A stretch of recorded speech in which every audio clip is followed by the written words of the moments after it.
¿verdad? Que ahora a las 9. No te pegues tanto a la vez. Te pegues cachetona. Ahora.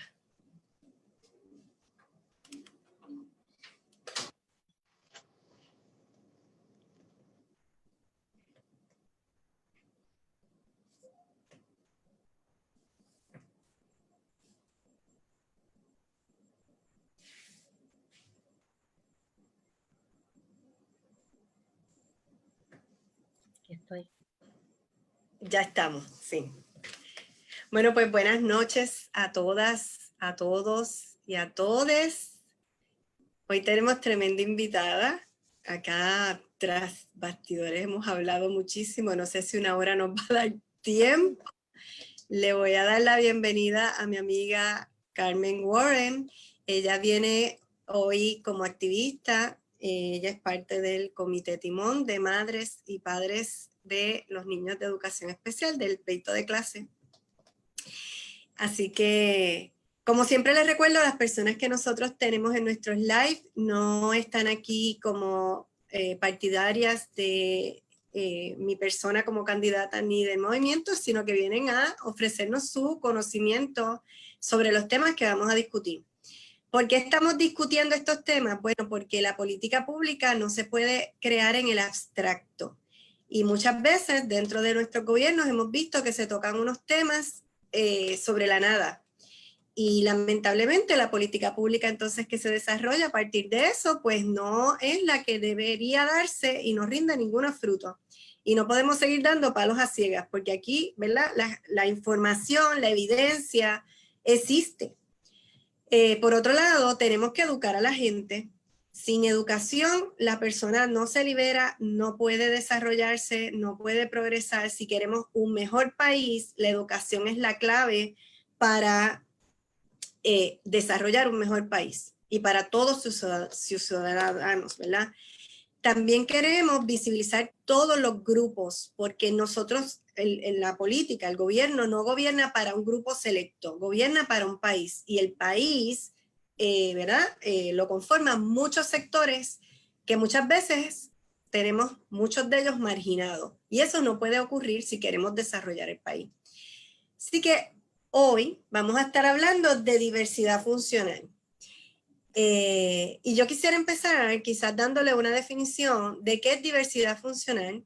La Organización Mundial de la Salud, ¿verdad? Todavía no ha cogido del todo el término, ¿verdad? Ellos utilizan todavía la palabra discapacidad, quizás para que usted haga una asociación de lo que vamos a estar trabajando, pero ciertamente el término más humano y quizás que hace una descripción mejor a lo que nosotros vamos a estar hablando es diversidad funcional.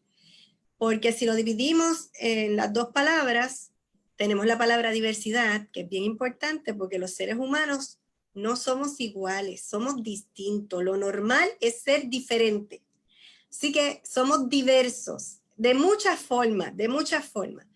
Y el segundo punto es funcional, porque mira, todos nosotros también funcionamos de manera diferente.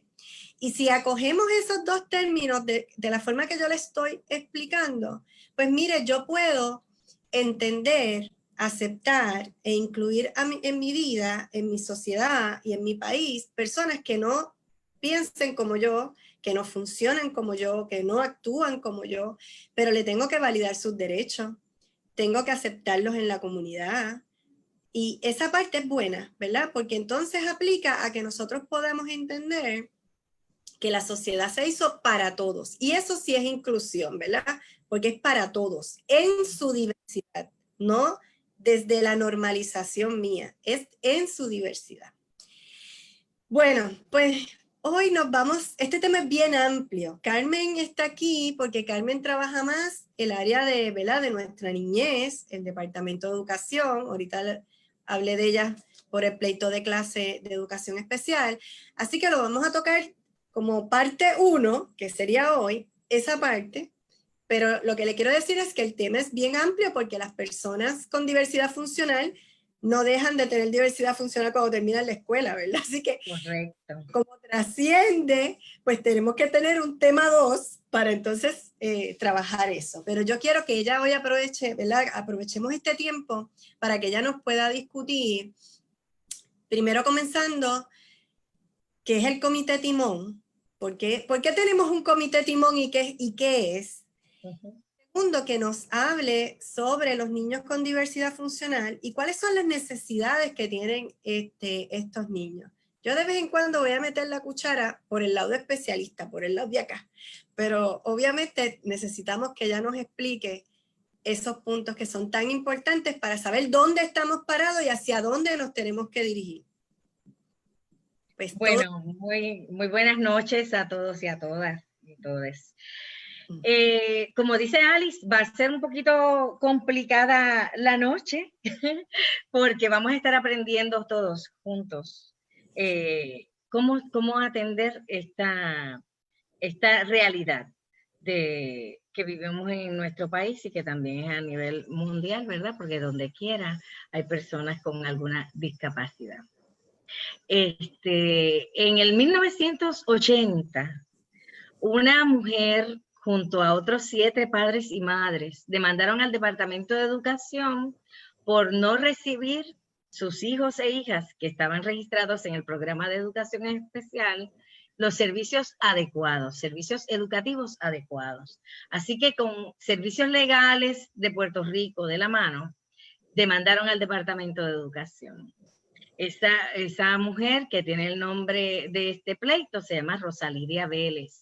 Y es una mujer que está muy viva, es una heroína de nuestros tiempos, a la que le debemos muchísimas cosas con relación a esta valentía que tuvo para enfrentar al Departamento de Educación, que es un monstruo. Junto con este grupo de padres, también un grupo de ciudadanos que no necesariamente eran padres, pero eran personas muy conscientes de cómo se violentaban día a día los derechos de los estudiantes, decidió junto con servicios legales y estos padres demandar. Ese grupo se constituyó se conocían como un comité timón. El grupo fue evolucionando en el camino y en el 81, de esa demanda, que fue una demanda de ese grupo de personas solas, se convirtió en un pleito de clase. ¿Por qué? Porque se empezó a ver en el tribunal que no solamente esos 7 padres con esos 7 hijos y el comité que les apoyaba tenían las dificultades de incumplimiento del Departamento de Educación. Así que se lleva a la atención al juez Peter Ortiz, que era quien estaba atendiendo ese pleito, y se convierte entonces en un pleito de clase. ¿Qué quiere decir eso? Todos y cada uno de los niños y niñas y jóvenes registrados en el programa de educación especial serían parte de esa demanda. ¿Qué reclamaba la demanda? Que se ofrecieran servicios educativos adecuados a las necesidades de cada uno de esos niños y niñas. ¿Qué más requerían? Que se le indemnizara por los daños causados por el Departamento de Educación por la falta de servicios adecuados a esos estudiantes. En el 1996, el Servicios Legales de Puerto Rico tuvo que dejar el pleito de clase y de representar a este grupo que ya ascendía a más de 59,000 estudiantes. Y entonces se constituye en el Colegio de Abogados y Abogadas de Puerto Rico una comisión, que es la Comisión Educación Sin Barreras Siglo XXI. De ahí sale de más de un grupo de 14 abogados y abogadas que de forma ad honorem decidieron atender esta población, un equipo legal compuesto por el licenciado Juan Santiago Nieves, que en paz descanse. En paz descanse. Mi compañero José Torres Valentín y la licenciada Marilucy González Báez. Igual también el compañero Denis Márquez. En aquel momento, este grupo de abogados requería del apoyo y de la atención de personas que pudieran asistirles, apoyarles y dirigirles para que pudieran ponerlo en perspectiva de qué estaba ocurriendo en las escuelas y el funcionamiento del Departamento de Educación. Y es cuando se constituye el Comité Timón de Padres que hoy yo presido. En ese momento, padres y madres de distintas partes del país nos unimos para entonces apoyar a estos abogados y abogadas a llevar y presentarles las situaciones que confrontábamos en las escuelas.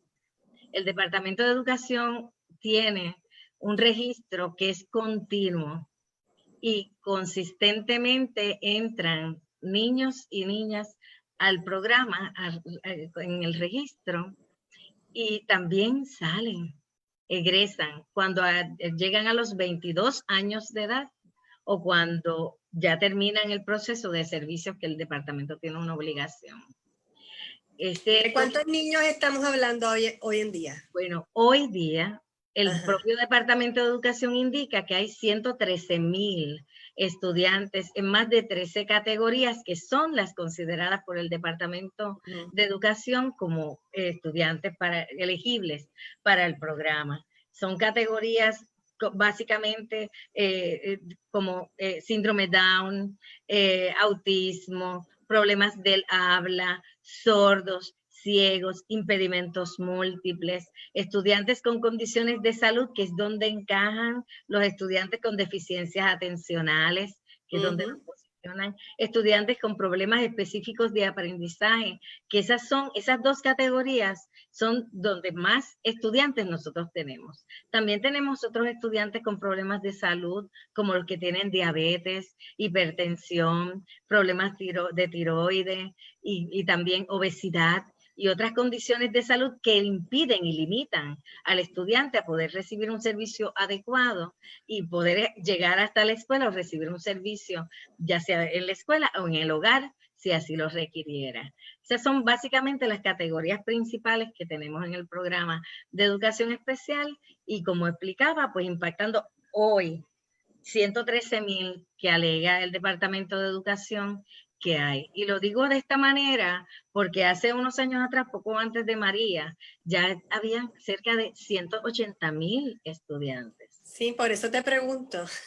Y ciertamente, no solamente por el fenómeno de María, sino porque hemos visto consistentemente que los distintos gobiernos han estado depurando esas listas, porque ellos no pueden creerse que haya tanto niño con necesidades especiales, por lo que han tratado de buscar las maneras de que este niño que logra tener muy buenas notas, con el apoyo consistente de sus padres, de sus maestros o de sus terapeutas, tiene buenas notas, pues ya hay que sacarlo del programa porque no le corresponde recibir los servicios que se les van a brindar. Igual que el estudiante que no se le nota, su condición no es evidente, pues tampoco requiere para muchos de ellos estar. Así que de alguna manera, no solamente por los prejuicios del propio sistema y de los funcionarios que lo dirigen, sino también por causa de estigma de los propios padres y de las familias, es que no registran a más estudiantes de los que pudieran estar registrados en te puedo hacer una historia con eso. Cuando tú estás estudiando educación especial, ¿verdad? La historia de la educación especial se divide básicamente en 3 o 4 partes, dependiendo del texto que estés llevando. Pero en sus inicios, cuando se empieza a trabajar la educación especial, en Puerto Rico, por ejemplo, se empieza en Bayamón y se empieza con un grupo de niños de retardación mental, lo que hoy se llama discapacidad intelectual. Así que, y se empieza con maestros que no estaban educados para esa población, porque después es que entonces ¿verdad? La UPR empieza a educar en el área de pedagogía, en el área de educación especial. Pero yo pienso que la gente se quedó fijada en que cuando le hablaban de educación especial solamente se referían a este grupo. Tú acabas de nombrar que hay 13 categorías, ¿verdad? Que este grupo es mucho más amplio. Y cuando falta educación a los padres de lo que es educación especial, pues podemos también tener ese temor de los padres de que mi hijo es o no es X o Y cosa. Aparte de que es un proceso de aceptación, ¿verdad? Porque entonces entra en todo este tipo de cosas que podrían impedir que un padre le quisiera prestar los servicios que le corresponden a los niños. Pero pienso que nos deben a toda la población educar de que educación especial es algo mucho más amplio, que va más allá del aspecto educativo, porque hasta ahora hablado de eso, pero en efecto es mucho más amplio de la parte educativa porque da servicios, porque, ¿verdad? Hay un área que es de salud que está integrada aquí, o sea, hay una serie de cosas que es mucho más amplio y las personas deberían entender eso para que se le dé el seguimiento adecuado. Pero pienso que tiene que ver más con ese proceso histórico que no supimos desligarnos y empezar a ver los progresos, los cambios que nos deben estar dando. Como dices, una de las más importantes obligaciones que tiene el Departamento de Educación y el gobierno de Puerto Rico es precisamente educar a toda la comunidad. No solamente se debe divulgar la información pertinente a los estudiantes, a los padres o a los encargados. Esa es una responsabilidad de educar al país, de cuáles son los derechos que tienen el estudiante, cuáles son los derechos que tienen los padres y encargados de esos estudiantes, que tienen la obligación, el Departamento de Educación, de apoyar a los padres en toda la diversidad de recursos que, como muy bien mencionan, no tienen solamente que ver con los servicios educativos o los servicios de terapia dirigidos a los estudiantes. Aquí hay una ley que es la Ley 51, que es una de las leyes locales, la ley local principal. Y esta ley, entre una de las cosas más importantes que tiene, es que señala que aquí hay muchos responsables, no solamente el Departamento de Educación.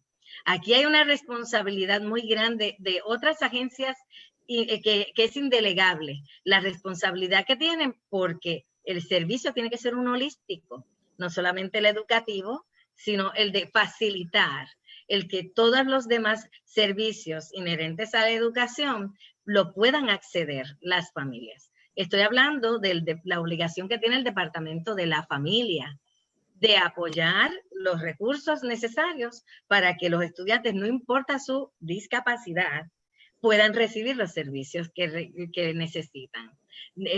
Quizás observar a muchos estudiantes o chicos y chicas con condiciones muy severas que los propios padres pensarían, yo no lo quiero sacar de mi hogar, él no puede ir a una escuela porque él no se sabe defender, no tiene cómo protegerse, yo prefiero que él se mantenga en mi hogar. Y privarlos del derecho a una educación a la que tienen derecho no es un privilegio. Así que parte de lo que el Departamento de la Familia vendría a hacer es asegurar que esos servicios sean continuos, sean de apoyo también para la familia, como tú muy bien hablabas, el tema de la aceptación de la familia, la diversidad funcional que tiene ese hijo o esa hija. El Departamento de Salud tiene una responsabilidad muy grande porque antes de que estos niños y niñas lleguen al Departamento de Educación, tienen que pasar por los procesos de intervención temprana antes de los 3 años. Y esos servicios se proveen a través del Departamento de Salud. Un departamento, una agencia que tiene una gran responsabilidad de recreación y deportes. Esta comunidad también necesita servicios de recreación y de deporte adaptados a sus necesidades. El Departamento de la Vivienda es una agencia importante y responsable de ofrecer servicios adecuados de vivienda digna y adecuada a la población con diversidad funcional, porque si ese baño y la estructura del hogar requiere unas adaptaciones, se le tienen que proveer.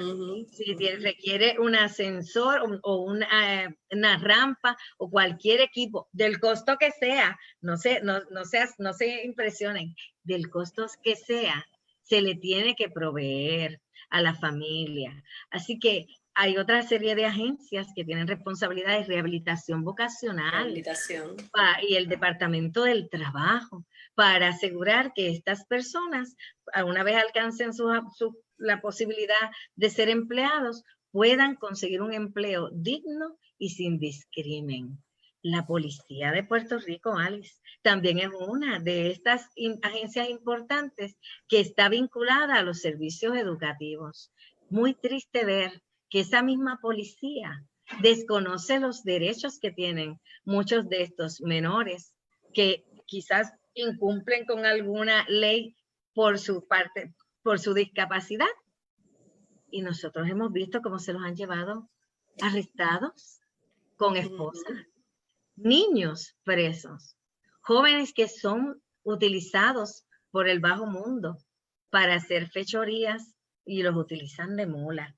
Y esas protecciones nosotros se las tenemos que dar y garantizar como ciudadanos a esta población.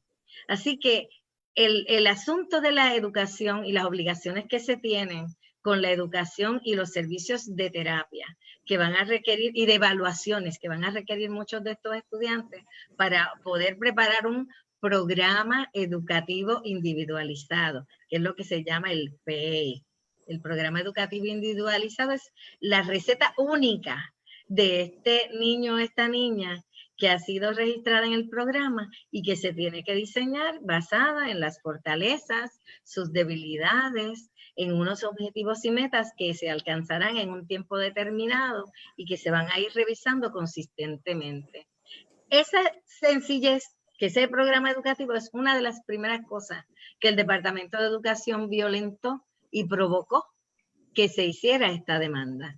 Nosotros hemos seguido, ¿verdad?, desde el 96, que nos creamos como grupo, apoyando a los abogados y abogadas a presentarles cuáles son las inquietudes que tenemos por esos incumplimientos en el área del diseño del programa educativo, en el área de las evaluaciones que se tienen que hacer para cada uno de esos estudiantes. Si yo observo que mi chico es muy inteligente, pero yo lo llamo y él no me escucha o impresiona como que no me escuchara, eso es motivo suficiente para yo ir y registrar a mi hijo en el programa de educación especial. Sí, bajo sospecha. Solamente por la sospecha. Yo debo ir y registrar a mi hijo. Eso no lo hace elegible de inmediato. El departamento tiene la obligación de hacerle una serie de evaluaciones, no una, sino una serie de evaluaciones que pudieran llegar a encontrar e identificar cuál es el diagnóstico que tiene ese niño o esa niña. Después de que eso se evalúa, entonces se determina elegibilidad y se crea entonces el diseño junto con un equipo multidisciplinario de cuál va a ser el plan, el proyecto cumbre de ese niño a corto y a largo plazo para ver cómo va a ir evolucionando. Y de eso los padres y las madres tenemos que estar muy pendientes. Con esa elegibilidad, yo he tenido ejemplos, ¿verdad?, de problemas, que a lo mejor tú me dices, esto es a diario, Alice, pero yo he tenido, por ejemplo, padres que han ido, en efecto, siguiendo las órdenes como tú las estás diciendo, a registrar a su hijo, y, por ejemplo, tienen problemas para hacerlo elegible porque su hijo estudia en colegio, no en escuela pública. He tenido otros chicos que no son elegibles porque no se ve la discapacidad, ¿verdad? O porque te dicen, es que tiene buenas notas. Y cogen la nota como único criterio para evaluar esa elegibilidad.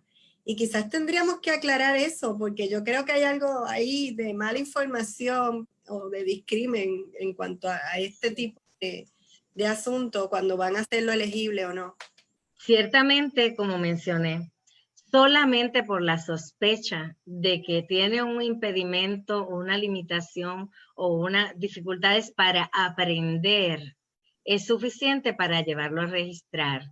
Ese registro es un proceso bien simple, se anota la información básica de ese estudiante y la persona que lo recibe allí no es un evaluador, ni tiene una bola mágica de frente para identificar este niño, este no tiene nada. Así que es inaceptable que se le plantee a cualquier padre que porque tiene buenas notas o porque no se le nota su necesidad, él no es elegible. Hay que hacer un proceso de evaluación profesional, un proceso al que se va a dirigir, inmediatamente se registra para que sea evaluado en menos de 30 días. Hay unos términos para todo y eso es importante que la gente lo sepa. O sea, no es, está bien, ya lo registraste, mamá, no me llames que yo te llamo, vete para tu casa, no vengas ni me reclames nada, simplemente espera una llamada o una notificación por escrita. No la esperes, mamá, porque no va a llegarte nunca. en ese día que tú registras a tu hijo o a tu hija, tú vas a recibir unas citas para varias evaluaciones relacionadas a los impedimentos que son notables, ¿verdad? O las observaciones que tienes. Pueden ser evaluaciones psicológicas, pueden ser evaluaciones médicas, pueden ser evaluaciones ocupacionales y también evaluaciones físicas.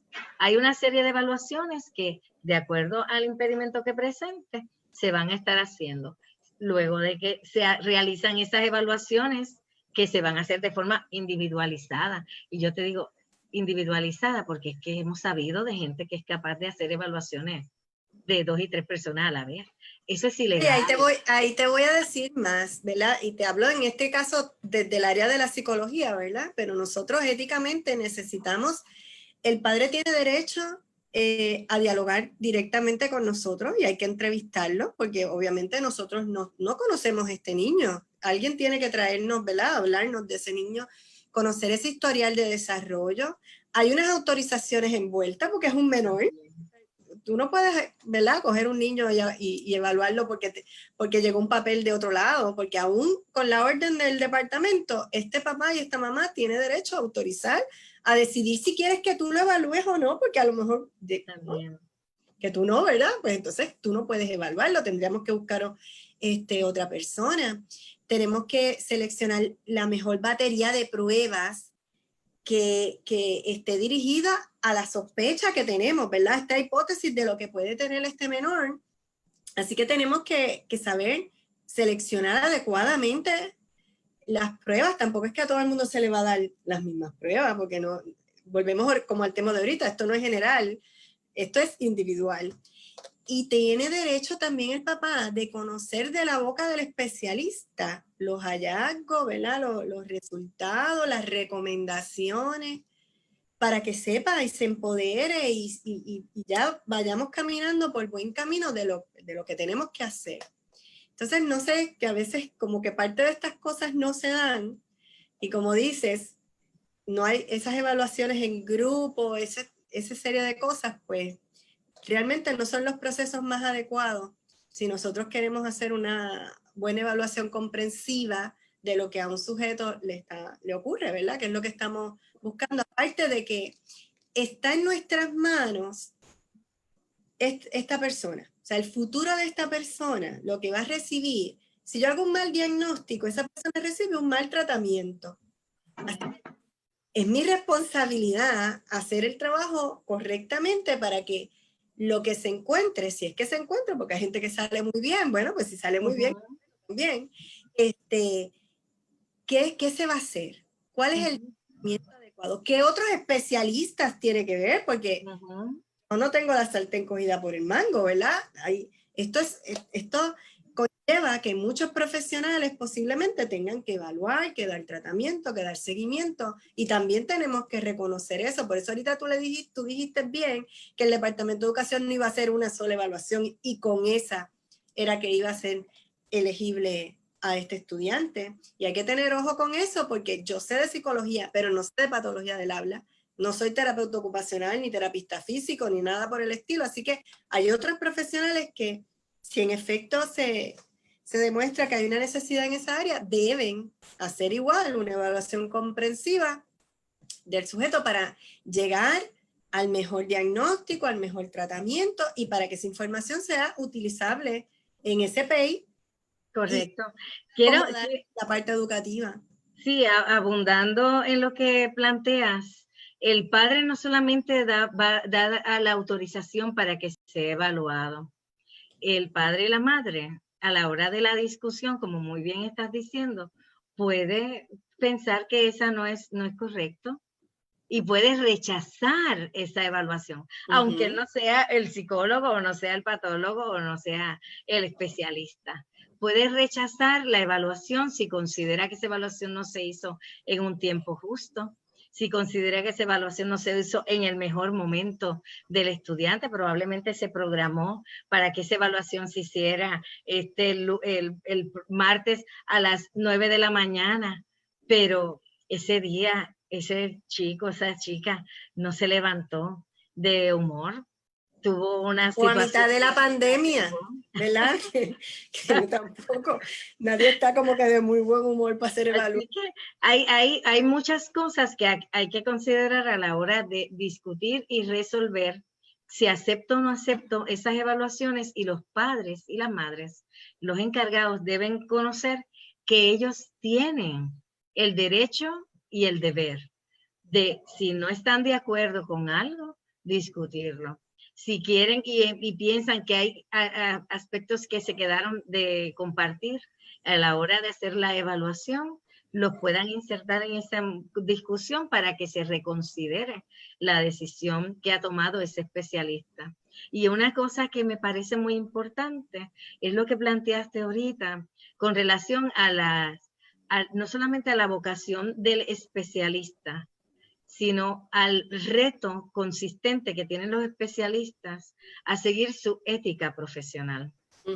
Y es bien importante hablarte en este momento sobre eso, porque nos encontramos consistentemente con funcionarios en el Departamento de Educación y en otras agencias que pretenden entorpecer o intervenir en áreas que no son de su dominio ni su peritaje.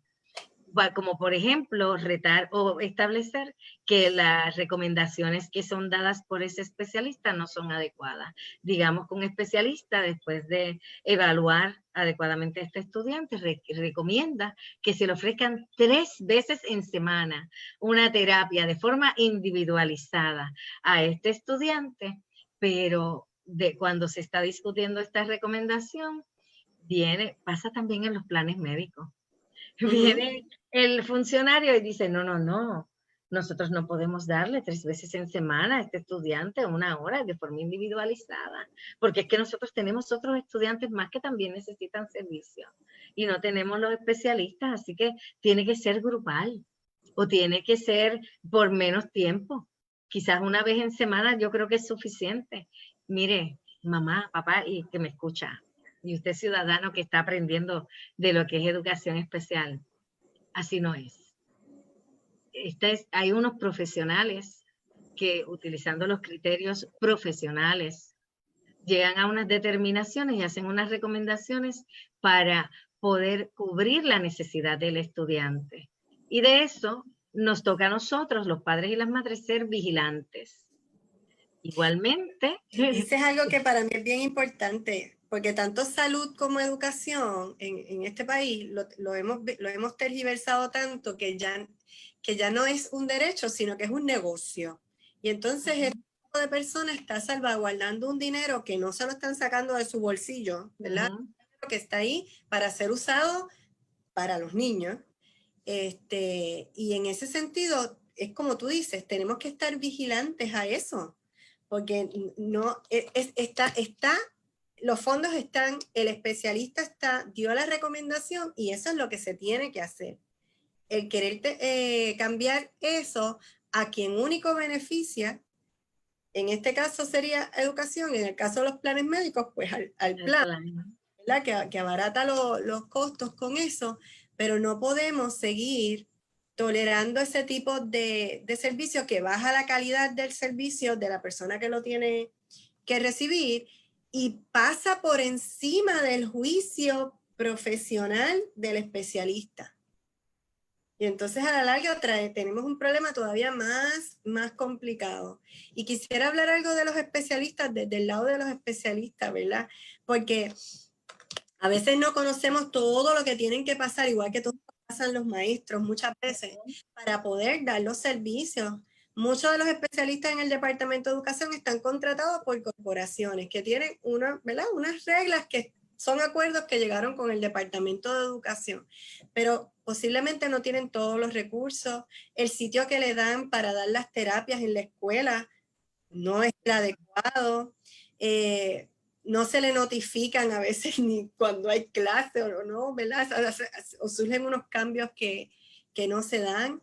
Le dan una matrícula de niños que humanamente no se pueden trabajar y le exige que lo hagan.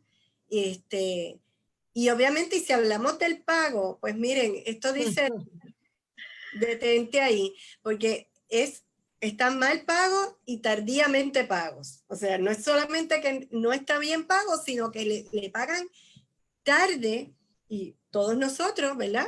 Hacemos las cosas con mucho amor, pero los bancos cobran todos los meses. Y esa entonces entra en otro litigio y hemos perdido muy buenos profesionales y se nos dificulta a veces contratar buenos profesionales, bueno, porque ese es el sistema. Y entonces no vemos que Educación, teniendo los fondos, los libere para que estos profesionales cobren a tiempo su terapia y para que se le den los escenarios adecuados para hacer los procesos como deben ser. Yo me acuerdo que cuando yo trabajaba en educación, a veces me daban una lista de 17, 18 niños para evaluar. Y yo decía, pues es que yo no puedo evaluar 18 niños. En mi oficina privada, yo te veo cuatro nenes. Eso es lo que yo puedo. Y salgo a explotar. Imagínense en una lista de 18. Y estos 4 no son iguales. Estos 4... Quizás uno lo pueda ver en una hora y que es chévere, pero a lo mejor hay otro que necesita más tiempo, a lo mejor hay otro que yo necesito asistencia de mamá o papá, o sea, para evaluarlo. Tú no me vengas a decir a mí que yo voy o sea, no me dan las 8 horas, si ¿verdad? Si lo cogemos en un periodo de 8 horas. Ay, es que van a faltar. Y si no faltan, 17 papás con los niños. En el caso mío de Fajardo, que podían venir en lancha de Vieques, que se amanecieron para venir para acá a hacer una lista. Mire, no, usted le está faltando el respeto al especialista, usted le falta el respeto a ese papá, usted le falta el respeto a ese niño y no se está dando el servicio adecuado. O sea que esto es más grande de lo que parece y tenemos que coger la sartén por el mango y empezar a hacer las cosas, como tú dices, Carmen, hay que empezar a hacer las cosas bien hechas, porque hay para hacerlas bien. O sea, no hay claro que sí. ¿Ah? Esas historias que tú cuentas son de todos los días, con relación al tema de los servicios de terapia y otros horrores más. Pero como te decía, y quisiera un poco seguir con el tracto de cómo es que nosotros empezamos en el 80 con esta demanda, en el 81 se convirtió en un pleito de clase, en el 96 se constituye este nuevo grupo de abogados que lleva el proceso y como ves, ya han pasado hasta el 96, 16 años de discusiones en los tribunales, de cómo el departamento debe hacer su trabajo, de lo mal que lo están haciendo, de que sigue creciendo la población de educación especial, y empieza entonces a cuajarse el entendido de que ya esto tenía que terminar, porque un pleito de 16 años en los tribunales, como que era demasiado. Así que empiezan a crearse la posibilidad de hacer unas estipulaciones. Y con varios proyectos de estipulaciones en donde participamos, padres y madres de distintas partes del país, presentando y apoyando el proyecto para darle fin a esa demanda que se inició en el 80, llegamos a firmar unas estipulaciones que recogían todas las responsabilidades del Departamento de Educación en más de 87 tareas, en donde estaban cada una explicada con detalle, desde lo que era el proceso de la identificación del estudiante, el registro, la ubicación en términos del ofrecimiento de servicio educativo, de la ubicación escolar a la que se le iba a ofrecer, los servicios relacionados que iba a recibir, la divulgación de la información, no solamente a los padres, madres o encargados, sino a la comunidad en general, de lo que son los derechos de los estudiantes de educación especial y de sus padres y madres, la educación al magisterio, a las personas que inciden con ellos dentro de las escuelas y de las estructuras educativas, incluyendo la universidad, que de hecho la Universidad de Puerto Rico es otra de las agencias que parte de la Ley 51 que mencionaba al principio. Así que llegamos al 2002.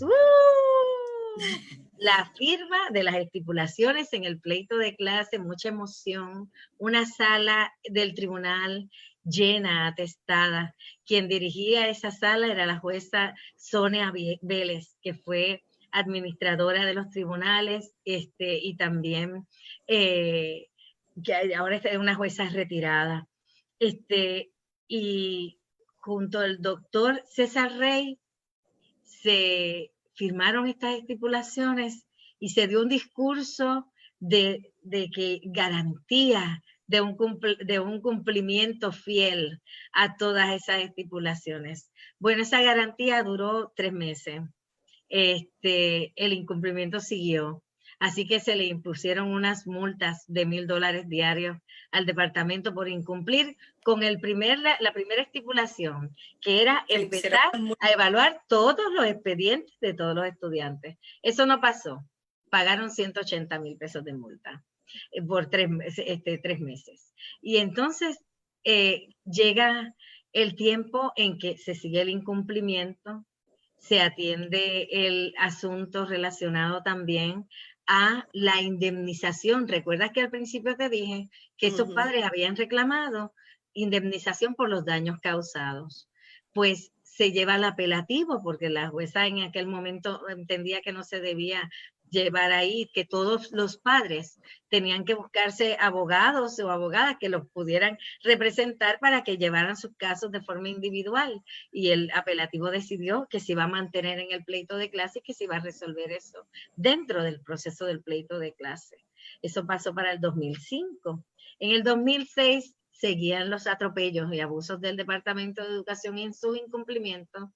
Y entonces se le da una multa diaria al Departamento de Educación de $2,000 por los incumplimientos sostenidos en todos esos cuentos que tú haces, que no son cuentos, que son verdades, en todas estas otras cosas, historias de terror de los servicios educativos, el hacinamiento en el salón de nenes que los egresaban porque cumplían 18 años, aunque tenían derecho a estar hasta los 22, y que no recibían los servicios de terapia, nunca en su vida recibieron una terapia aunque la tenían recomendada, nunca recibieron un equipo asistivo, niños que eran sordos y que nunca se les asignó un intérprete, ni a ellos ni a sus familias para apoyarlos y para aprender señas, porque, ¿sabes qué? También tenemos una población sorda, de que sus padres no saben lenguaje de señas. Y el departamento... Aquí yo tuve unas niñas sordas bien chéveres, ellas, y uno de los problemas que ya son adultas, pero que todavía tienen es que la que está en la universidad, todos los semestres su mamá tiene que ir a OPI a pedir un intérprete, todos los semestres, pero si ella necesita un intérprete, o sea, tú tienes que salir y irle a pelear todo el tiempo para que ella pueda terminar de estudiar. Y le pasó con la otra. Exactamente. Siguieron los atropellos, se empezaron a pagar $2,000 de multa diarios, se atendió el tema de los daños, ¿verdad? Se dejó un ratito, se miró, han pasado más de 18 jueces y juezas en este pleito de clase desde el 1980. En el 2002, cuando se firmaron las estipulaciones, también se asignó una monitora especial que respondía al tribunal para que evaluara el cumplimiento del Departamento de Educación. ¿Sabes qué ocurrió? Ella evaluó que el incumplimiento del departamento era sostenido, así que se proyectan las multas, se aumentan las multas, continúa el incumplimiento y finalmente en el 2014 la jueza que atendía el pleito en ese momento decidió que iba a aumentar las multas a $10,000 diarios por el incumplimiento sostenido del Departamento de Educación, que iba a asignar una cantidad de $300,000 para ir amontonándola ahí para atender el tema de la indemnización y ir viendo cómo iban a ir trabajando con el tema de la indemnización. Y además estableció que cualquier funcionario de cualquier categoría y de cualquier nivel que se identificara incumpliendo con las estipulaciones en el pleito de clase iba a ser declarado en desacato y va a tener que pagar multas de forma personal. Todavía no hemos tenido el privilegio de ver a alguien preso o pagando una multa personal por sus incumplimientos, pero estamos prontos, listos, para sacar una serie de listas que tenemos. Eso te iba a decir, de eso debes haber ya como una lista. Sí, ya hay listas y estamos preparándonos para eso. Ya el comisionado especial tuvo unas reuniones con una serie de directores escolares y algunos otros profesores y funcionarios para advertirles que no pueden seguir en esta porque entonces van a tener que cumplir con cárcel o con multas personales. No las vamos a pagar nosotros, el pueblo de Puerto Rico. Muy Resulta bien. que en el 2014 se establece esto, el mismo día 14 de noviembre del 2014 se determinó este aumento de multas y en el 2016 el Tribunal Supremo de Puerto Rico decide como regalo de Reyes incluir a los padres y madres y encargados de los estudiantes en la demanda sobre los daños. Muy Así bien. que a partir de esa fecha empieza a presentarse la oportunidad para que muchos padres y madres que nunca pudieron trabajar porque tenían que estar atendiendo a sus hijos porque hoy tenían clase, mañana no, había que buscarlo a las 10 o a las 11 o pasaban meses y años que no tenían servicio, que no tenían oportunidad de irse a trabajar, de generar ingresos, que también sufrieron daños, muchos de ellos, pudieran reclamar los daños. En el 2016 se inició justamente en el verano del 2016 un proceso para identificar a todo padre o madre que entendiera que quería reclamar por los daños sufridos por sus hijos en el pleito de educación especial. Había una obligación del departamento de divulgar. Nosotros hicimos un esfuerzo gigantesco para que la gente supiera y resulta que no más de 10,000 personas llegaron a someter los requerimientos para pedir la indemnización. Pero ¿sabes qué, Alice? Eso terminó el 31 de octubre. Llegó la Junta de Control Fiscal a Puerto Rico. Así que esa oportunidad de indemnización de esos cientos de miles de padres y de estudiantes en el sistema que salieron y que no recibieron ni los servicios educativos que les correspondía, ni tampoco los servicios relacionados, ni tampoco la indemnización, se troncha con la llegada de la Junta de Control Fiscal al establecer que no tenían que ponerle un detente a toda demanda contra el gobierno de Puerto Rico. Todavía hoy estamos en esa espera. En el 2017, con la entrada de la Junta, también se llegó a un acuerdo con el gobierno del doctor Ricardo Rosselló para pautar el que se disminuyera a la mitad de lo que era la multa de $10,000 porque se entendía que había una crisis económica en el país. Y esos $10,000 eran como resultado algo oneroso. Se nos planteó y nosotros acordamos y acogimos la idea de reducir la multa por 2 años. Esos 2 años se vencieron en el pasado verano, en el verano del año pasado, que también hicimos ir al gobernador Rosselló. Y junto con él. Correcto.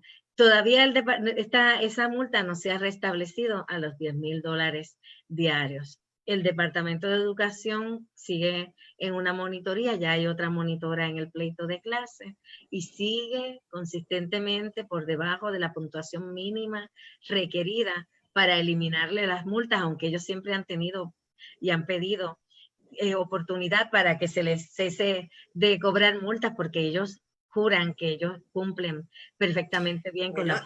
Tienen la opción de no pagar multa, tienen que cumplir. Es básico, si cumplen, no pagan multa. Ese ha sido nuestro planteamiento. Nosotros no tenemos, no nos cansamos de buscar la manera de que el Departamento de Educación cumpla. Y les requerimos reuniones, nos reunimos, les proponemos cosas de gratis, las alternativas que son costo efectivas para que puedan manejar la situación. Les hemos propuesto montones de veces un poco disminuir la cantidad de estudiantes de cada salón para poder recibirlos. ¿Sabes qué? Como te dije, hay una tercera parte de la población de educación especial en la corriente regular. en los salones de 25 o de 30 estudiantes, mínimamente hay 18 que son de educación especial. ¿De qué manera se le puede dar un servicio individualizado? No lo puedes hacer, no lo puedes hacer. Necesitas una matrícula más reducida, definitivamente. Por eso. Y yo he visto muchas evaluaciones y de hecho he escrito evaluaciones donde lo que se recomienda es esa matrícula reducida por la condición particular que tiene este niño. Tenemos mucho camino que recorrer, primero porque es cuestión de cumplir lo que ya está. Correcto.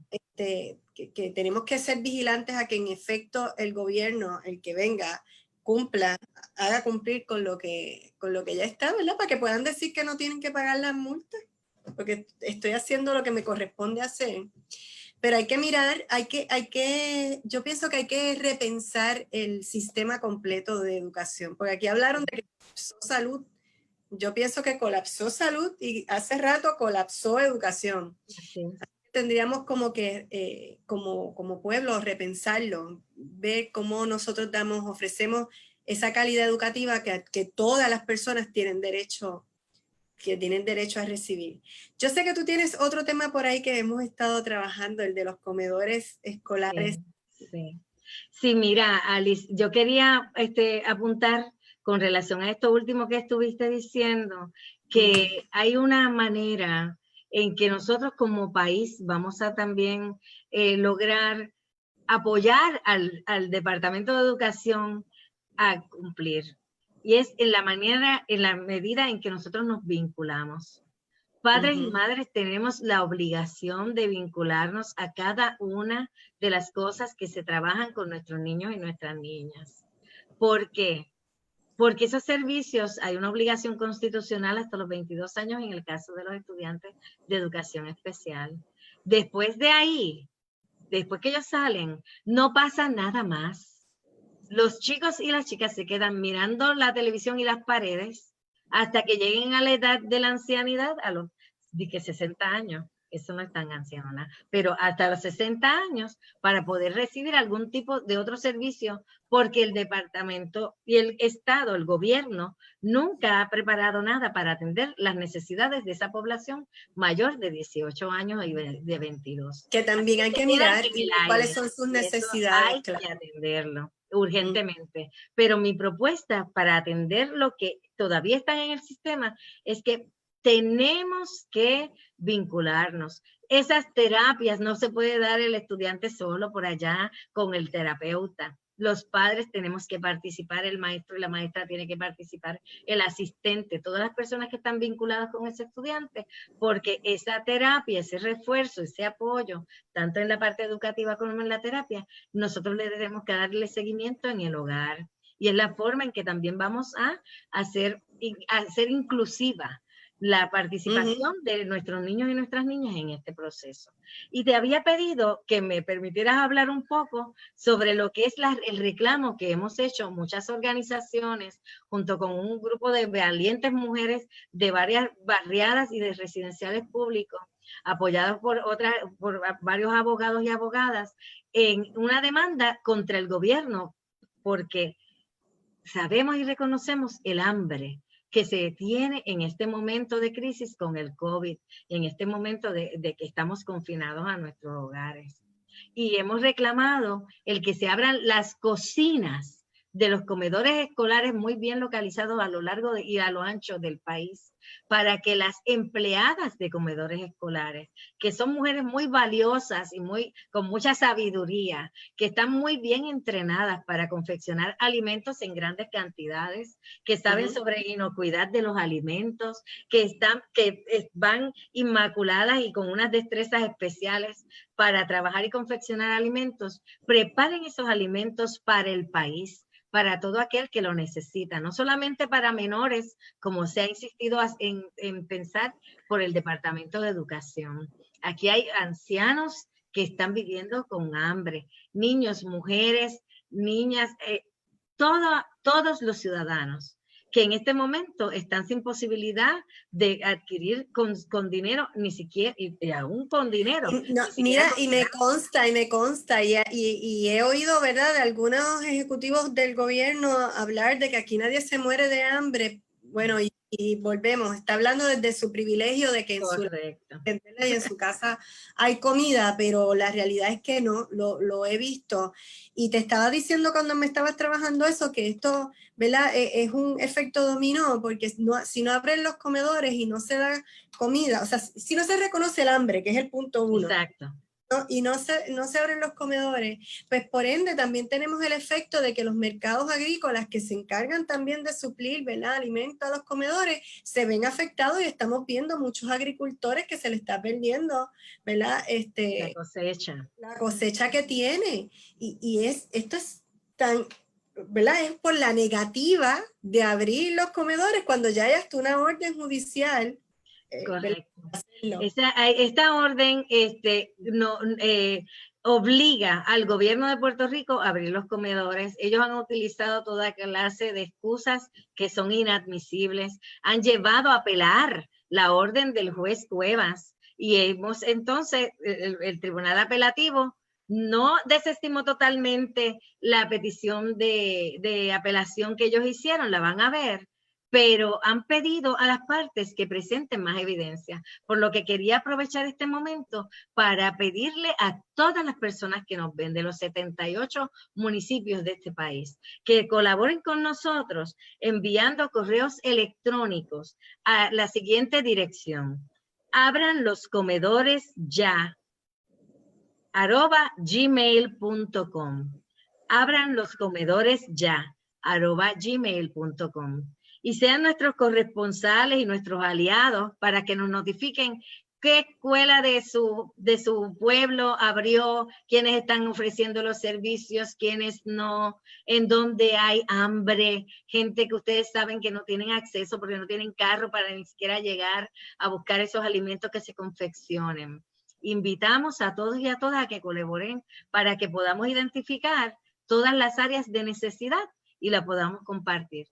Y por el otro lado, pues quiero invitar a la comunidad a que se unan al esfuerzo que hacemos desde el Comité Timón de Padres y Madres de Estudiantes de Educación Especial a cuidar y validar el derecho que tienen nuestros niños y niñas a tener una educación pública, gratuita y apropiada, como le establece la Constitución de Puerto Rico, a que se unan en la protección de los derechos que tienen estos niños, niñas y jóvenes y a sus padres a ejercer este derecho que no es un privilegio.